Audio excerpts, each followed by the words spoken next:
Here's Denise in Charlotte, North Carolina, as we head to the phones. It's great to have you, Denise. Thanks for waiting. Well, thank you, and congratulations on your book. Thank you. Thank you very much. I appreciate it. I really do. Well, getting back to the election in Virginia, I know we've analyzed, and there's a lot of different reasons why Cuccinelli lost, but I think the primary reason that really needs to be taken seriously is that he lost because of the war on women. The women's issues hit him hard. It was the same reason that Romney lost to Obama.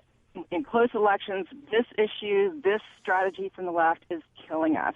And the Republican Party is doing nothing to fight back and counter it. And I'm telling you, in 2016, we are going to get beat up with this. And the other thing is that while Obamacare can be an advantage for us, the left is going to tie and fuse the Obamacare and the women's issues together so that it will weaken the advantage we have to fight with What would you do? Against Obamacare. What would you do out there to counter the war on women meme? Number one, I would use all that money that the Republican Party is not spending on qualified candidates to have a ad campaign that counteracts the propaganda on the left. When they say we are against women, we put out that they're against women. Fight fire with fire and show that they are actually undermining women. I agree with that. I think that's exactly right. But see, this is what the Republican Party isn't doing that on any issue. It's not just women. But look at what they're doing. They've destroyed the black family. They're destroying minority families. Look at what they're doing to women with their policies. I mean, they're demeaning them. They're turning them into nothing but abortion machines. I mean, there's so much that we could be doing. We just fight back. But the Republican Party, even if they had all the money in the world right now, doesn't seem inclined to do any of this. Our last caller had a point. If you look at some of the exit polling data, McAuliffe beat Cuccinelli by 9 points in women. He was up 24, though. The gap was shrinking, and it was shrinking rapidly as they got near the election. On abortion, it was voters that care about that as a number one issue. The punk was ahead by 20% on that. But on the economy and on Obamacare, Cuccinelli cleaned up. So the caller has a point, this war on women thing. Can I take you back to how this started? I mean, I know some of you new to the program and may have joined us since the, say, Republican primaries, which is when this started. I'm going to tell you exactly how this whole thing started. It was a strategized event between the Democrat Party and George Stephanopoulos, who happened to be moderating a Republican primary debate. And it was January of 2008, I believe. Yeah, just right after the very beginning of the year.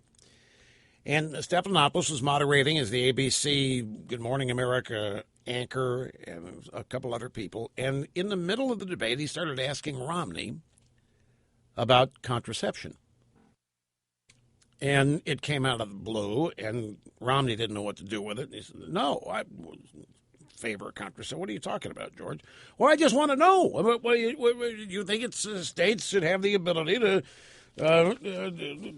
provide contraception or not provide contraception, whatever. And Romney was just totally flummoxed. He had neither did any other Republican. What the hell is this all about? And he said, George, nobody's talking about this. This is not an issue. And Stephanopoulos just kept at it. And finally, Romney answered and said no. And that's how it began. It became this Republican war on women. And it expanded. It got into Obamacare, and where the Republicans were accused of wanting to deny women abortions. The same old thing. And it blew up, and it was totally made up. It was totally manufactured. But I think our previous caller is exactly right. The way you fight back on this stuff is to run TV ads and have your candidates go on offense about the whole allegation and turn it around on them. And start leveling accusations at them instead of trying to cover it up or paper it over or hide it as though it's true. You ignore it, hoping it'll go away. You can't do that because they keep pounding on it. And it's true of any issue. Go on offense, be aggressive about it, and start accusing these people of what they're doing. Start accusing the Democrats of being who they are. And they're not liberals or progressives. These people are collectivists. They are far worse than just standard ordinary Democrat liberals. They are genuine bigots. They are racists. They deny free speech under their code of political correctness and so forth. There's nothing compassionate about them. There's nothing open-minded about them. And stuff is never said. The Republicans, in truth, tend to think that they've got to try to temper that criticism at the Democrats' level. They've got to stop doing and saying what they believe. The Democrats stop accusing them of hating women and so forth. And of course, it's never going to happen.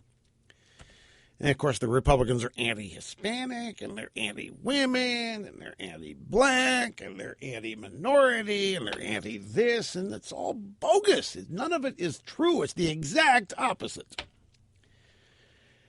But they think the way to fight it is to, okay, then we'll show you we're not anti-Hispanic, and we'll come out for amnesty, too. And that's never going to work. But the Republican establishment, the consultant class, seems to think that's the answer to this stuff. And it isn't. But in this case, I don't think it was just the war on women. You had the third-party candidate in there siphoning votes. You had the Republican establishment not participating in the race. There are a whole lot of factors that led to this. Yeah, there's a piece that, this website that we quote from now and then, Campus Reform. They found a professor somewhere. Some professor says Virginia Republican gubernatorial candidate Cuccinelli sees women as sperm receptacles.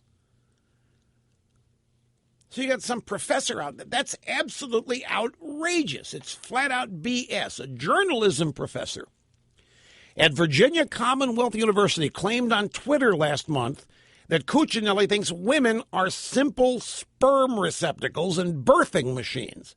The professor's a woman, Mary Ann Owens. She made the remark in an October 15th tweet discovered by Campus Reform. She reiterated her views again in a tweet on October 16th, just wondering why a woman would campaign for Cuccinelli when he wants to limit women to sperm receptacles and birthing machines. This is what's said of you if you happen to be pro-life. Then you're a sperm receptacle.